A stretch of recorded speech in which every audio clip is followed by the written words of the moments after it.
Welcome, everyone, to another edition of Crew Call. It's always great to see the crew, and thank you, everyone out there, for doing their part, especially those out on the front line and working in all the essential businesses that allow us to stay at home and have a crew call. Leo, Jack, Sherm, Jonesy, E, always great to see all of you. And today we get to discuss one of the great young players in the NBA, Pascal Siakam. And I'm not so certain on draft night that many people thought that that would be the case. One of the great young players in the game, headed for superstardom, no question about that. In fact, ESPN, I went back and looked, the report card grade that they gave the Toronto Raptors on Pascal Siakam, if I'm not mistaken, correct me if I'm wrong, was a D-, which sounds like my school. It's kind of like, I mean, you were a principal, Jonesy, a D-. It's, what'd you do, show up once to class or something? Let me say this, though, Matt. There are some kids that don't always go to school for math and science. So that kid might have got a D-, but might come out. There you go, Leo. That's like me. Might come out to be, I don't know, the next Luther Vandross, the next Mariah Carey, the next Usain Bolt. So there's more to it, and I like the fact that the Raptors actually left maybe some bigger names on the board, Matty, and went for Pascal. We've all seen the Open Gym commercial where Masai says, "I'm going with my scouts." So maybe that means I'm ignoring some of what other people think, some of these numbers that are jumping at us, and this is the guy we want. I can only imagine the grade that ESPN gave their draft expert now being removed from that. I wonder if he still has a job. Yeah, exactly. Yeah. Leo, there are so many immeasurables when you look at somebody like Pascal Siakam. There is a common theme and thread. Masai Ujiri, Bobby Webster, and the brilliant scouting staff that they have, inclusive of Dan Tolzman, they look for something that a lot of teams overlook, and that's right here. And it's extremely hard to measure, isn't it, Leo? It really is, and that's why, drafting is not an exact science, and that's why so many of these so-called experts get it wrong. There's a lot of things you can't measure, and you really have to really do your homework, and I think that's where the Raptors have done a phenomenal job. They know the type of player they want, and they know who they are. So when they go out and find somebody, there's a better chance of it working and fitting because they know exactly what they're looking for. And I don't believe most of the teams that do draft have an idea of that. They just go out and try to get a player. They buy into this and they buy into that. The Raptors haven't done that, with Masai Ujiri, Tolzman, and Webster. They have not done it that way. And when you look at Pascal Siakam, that tremendous athleticism, it's there. And that was even underrated by the experts, which that's mind-boggling. But that heart, that motor that he plays with, Matt, to me, that's a rarity. You don't see guys that just can keep going and going like that. And also no fear. This kid has shown us from day one that he's not afraid, man. You put him in any situation, he's going to go. And here's the best part. If it doesn't necessarily work out, he's going to figure it out. He's not going to hang his head. He's going to go right back, work, do whatever he has to make it happen. Jack, you recruited many players, and when you're looking for certain elements of players, things pop out. And I remember the night that we were both in Utah, and at halftime I ran into Rick Pitino, and Rick Pitino said, 43, Siakam. I love that kid. That kid can play. This was a couple of years ago now. Remember that night? I sure do. And, Rick's now back in college coaching at Iona. When you evaluate players, I think the most important thing is you have to be able to say to yourself, how do I project this guy 3 years from now, 5 years from now? And do I have things in place, from a collegiate perspective, and more importantly now we're talking about a professional player, do I have the things in place where this young man can develop? And I think the ideal thing when you look at what the Raptors did with Siakam, they had a tremendous developmental system that they put in place with a partnership with their G League team. And they had a tremendous coaching staff that really worked their tail off, Dwayne Casey and his staff. And now you look at Nick Nurse and his staff. And these guys have done a phenomenal job developing. And I give Masai and his staff a lot of credit because Masai is a very patient guy, and he has really stressed development. A lot of times people are going for a home run, and I think the Raptors have taken the long view. And the other thing I would say is this, that Pascal himself, wasn't tainted, wasn't influenced as much by the nonsense that goes on in North America. And in a lot of situations, the lack of coaching and the lack of fundamental base and development that kids get. He was a blank canvas, relatively speaking, when he got to the United States and played at New Mexico State. And the Raptors knew that they were still getting a young man in his infancy, and they did a great job, Sherm, projecting ahead of what this kid could really look like. Yeah, no question about it. And you think about Pascal, you talk about a blank canvas, Jack. Well, that blank canvas had a lot of special tools in it already. I mean, talk about the length, the athleticism, the footwork, the fluidity and movement for his size. And then he just has this natural ability. And it's something that when you see it, you really appreciate it. That motor, that nonstop motor, it goes and it goes and it goes. And he's one of the true natural runners in the NBA. And that's something that's difficult to find. And the other thing about Pascal is his learning curve is so steep. He has the ability to pick things up, to adjust, to make things happen. So in looking for a player, not only are you looking from the neck down, you're looking from the neck up. What are you getting between the ears from this guy? What are you getting in the chest in terms of his heart, as you guys have mentioned? And Masai and his staff did a great job of identifying specific characteristics and traits that not only made him successful when he was in game, but would make him successful when he's working at his game. And that's something that is not really looked at, I think, in understanding the potential of a future player, guys. Eric, so many know the story now of Pascal, the amazing story that it is, and the tragic loss of his father, his older brothers, who all came to the United States to play Division I basketball. And he actually didn't really play basketball until his teenage years, was a soccer player, went to Basketball Without Borders, came to a prep school in Texas to play basketball, and then ended up at New Mexico State. It is truly an amazing as well as an emotional story that impacts Pascal on a daily basis as far as what drives and what motivates him to be as good as he is. Matt, when Sherm was just talking there, what stood out to me is when he talked about the neck up and also then what's in your chest. It's not just the heart and it's not just the mind for basketball and the X's and O's. I think it's for your life, period, and what you've been through to get to that point. And the fact that he plays for his family and specifically, with no disrespect to his siblings and his mother, he plays for his father more than anything else as well. And he, even when the minute he leaves the floor and he gets back into his regular street clothes, he puts on that chain and it's got a little locket inside.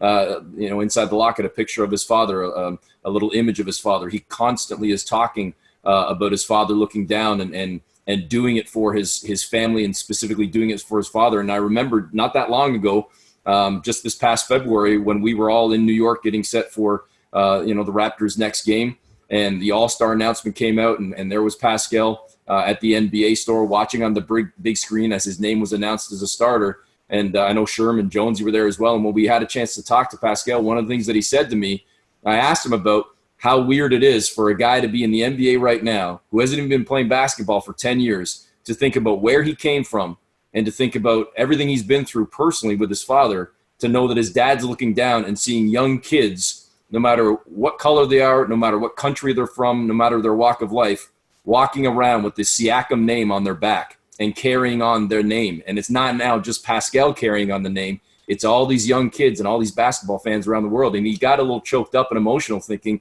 he can only imagine what his dad must be feeling and thinking himself, looking down and seeing his surname across the globe. And I think that's what's, to me, as special about Pascal the type of person he is, let alone the type of player he is. I don't want to gloss over this aspect of everything that you all have spoken to, and that is his work ethic and his drive. And it is evident. We see it on a daily basis. Leo, you and I remember going back to his rookie season, and you noted that his right foot was behind his left foot in his shot, and it led to a lot of shot inconsistencies. And then all of a sudden, he comes back after putting in a summertime worth of work, and we'll get into that here. But all of a sudden, there's just that little adjustment, right? The nuances, and you start to see him just put in the time. And it's not just, hey, I'm going out to shoot for an hour. It's hours upon hours upon hours, Leo. Well, it's the hours, but it's also saying, okay, what exactly do I need to do to get better?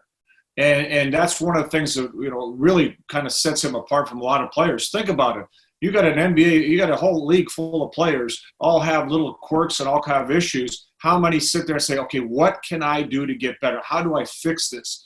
And he'll go to his coaches, say, look, they're giving me this shot. What do I got to take it? I got to learn to make this shot. He works on that. I got to not be able to knock down a three. He works on that. I got to be able to use my left hand. He works on that. He just goes into the gym and does all the little things. And again, it's a tireless work. I think he really enjoys the challenge of saying, hey, I can go from here to here to here. And that's when when the Raptors gave him the big contract. And a lot of people saying, are you sure? You know what?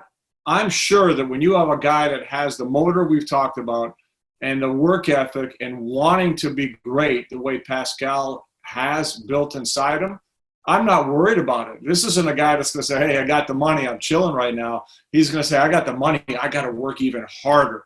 And again, I'll say it again, that's not the norm. It's definitely not the norm. Otherwise, a lot of players would be going to different heights. Sure, he embraced the G League challenge. And it's part of the environment that the Toronto Raptors have built. And he was really the first wave of it, along with Fred VanVleet, where you're there, you're working on your game, you're also getting the exposure of being with the big team, right? The NBA team, the Toronto Raptors.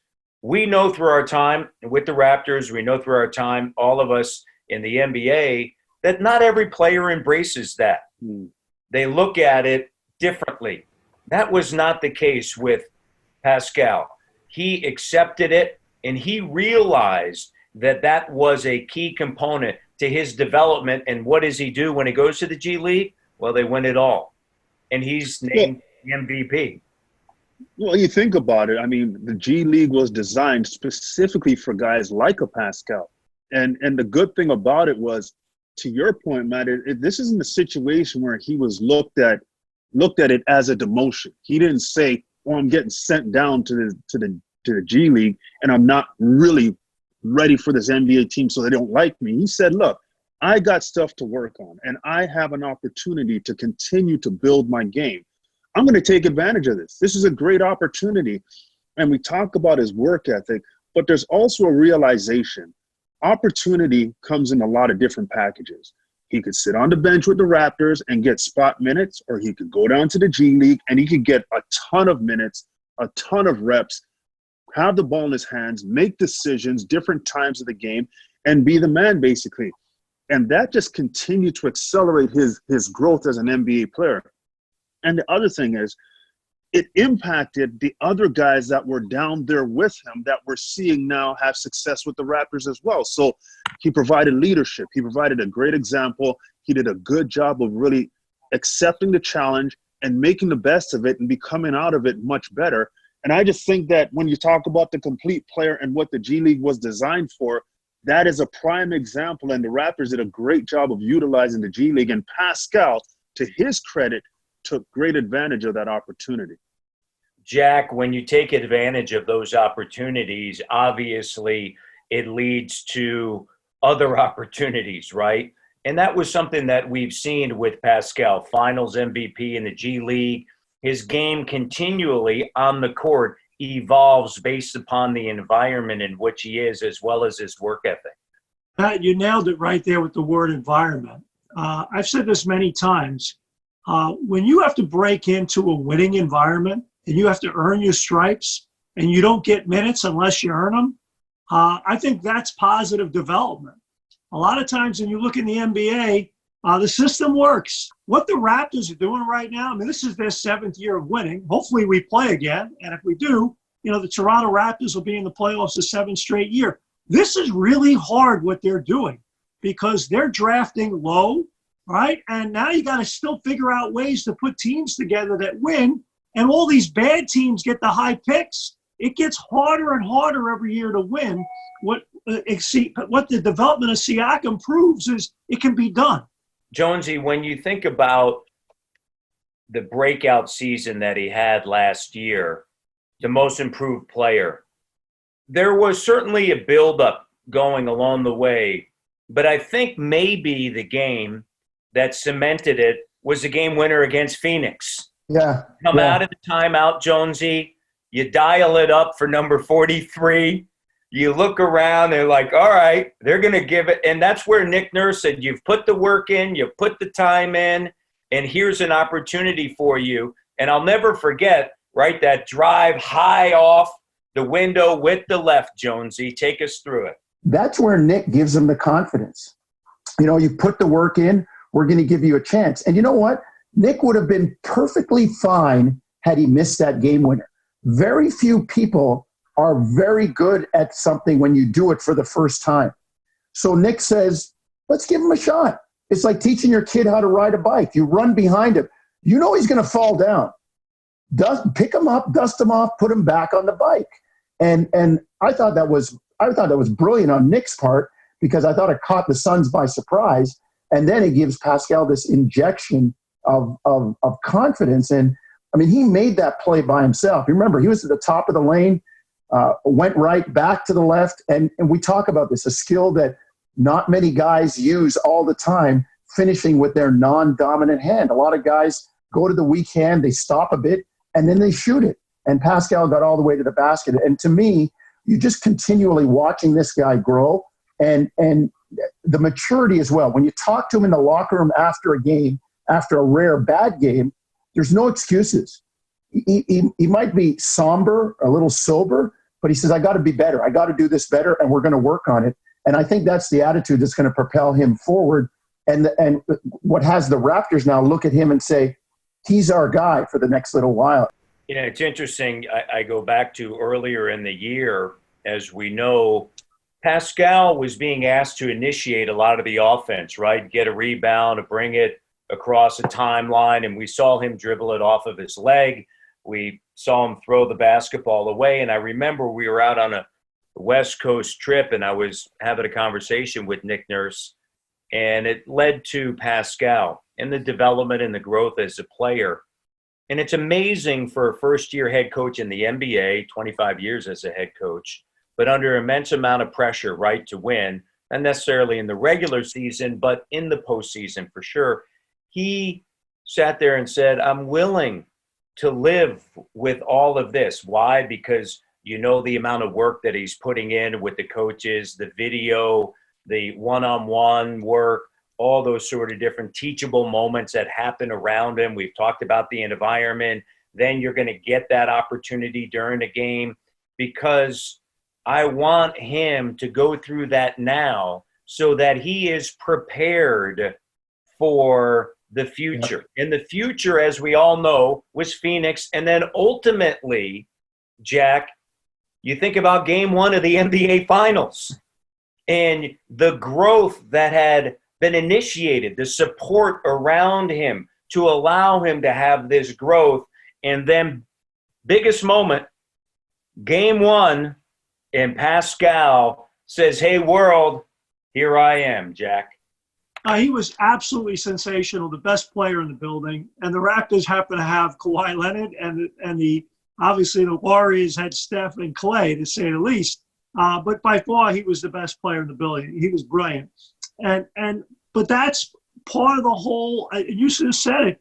Nick Nurse, his staff, the years of development that the Raptors put in, that was a moment. That's almost, if you're Masai Ujiri and Bobby Webster and everybody involved, you're looking at that moment. You're like, you know what? My vision, there it is right there. There's the moment where what I believe in and what I believe in my staff to do, it all came through right there. It was just a beautiful moment. And speaking of beautiful, if folks haven't had an opportunity to see the ESPN E60 feature on Pascal, I literally cried almost the entire time through it. It was a beautifully well done piece on him. If you haven't had a chance yet, it's absolutely well done.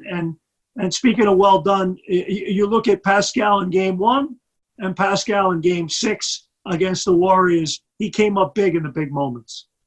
Jonesy, you look at the finals. After Game 1, he actually got to see a lot of defenses starting to be tailored toward him. And so he was able, obviously, to handle that. As Jack mentioned, an unbelievable Game 6. And then you come into this season, Kawhi moves on to the Clippers, and now you have a lot of that defense being thrown your way. And you can see how he has handled that, Jonesy, to the point that he's an all-star this year. I mean, once again, a challenge in front of him, and he meets it. He's worked at his game to earn that spot in the Raptors offense as the number one guy and the guy that people game plan for. And he's seeing a lot of different looks now. He knows what to do and where double teams are coming from, where the next pass is to be made, when to go to beat a double team before it forms. All of these things are part of his mental and skill development. And don't discount, again, we talk about confidence, the impact, Matt, that it had being there with Kawhi Leonard. Kawhi liked him. He thought, man, this kid can play. And now Pascal's watching everything that's going on. I always joke about this. He was sitting in the passenger seat right beside Kawhi. And when Kawhi left and it was his turn to drive, he knew exactly what to do. Sky's the limit for Pascal, multiple-time All-Star. You think in his future? Absolutely. I mean, just even look at the numbers this year, Matt. When you compare him to last year, you could make the case that he could win Most Improved Player again. I ultimately don't think he will because of the fact that he's recognized now as an All-Star, and it's almost like those numbers are expected all of a sudden of him. But his uptick in terms of production across the board is as impressive this season as it was last year when that's all anybody was talking about. So I think there's no doubt about it, especially as he just continues to emerge even more so as the go-to guy on this team. He's going to carry this team into, even bigger and better heights moving forward. And I don't doubt there's a ton of all-star appearances in his future. Leo, when you think about Pascal and where he goes with the improvement that we have seen, as E said, this is a player that I think is going to be remembered as one of the great Raptors of all time. And I think, Matt, what I think he'd love to be remembered as is a multiple champion. Here's a guy that was very fortunate to be in a great situation. He responded. And what Jonesy said, I mean, being around Kawhi, you talk about what a learning experience. And throw in Kyle, for that matter, Marc Gasol. You got veteran guys, Serge Ibaka, that all have helped groom him. And I think he really does have that mindset that, he's a champion. And he wants more. He wants more of this. So the individual accolades, they're going to come when you play as well as he does. But to be a champion, that sets you apart from everybody else. And I really believe that's his ultimate goal, is to continue to win. It's a great point. There is a common theme throughout these Raptor players that we talk about. And it's the compete level, the heart, and the work ethic. And on that note, we could go on, by the way, Jack, Leo, Sherm, Jonesy, and E, for another 4 hours on this topic, because it is fascinating and it's what drives the elite of the elite. And speaking of the elite, we want to say thank you once again to everybody out on the front lines. This has been Crew Call. We'll see you next time.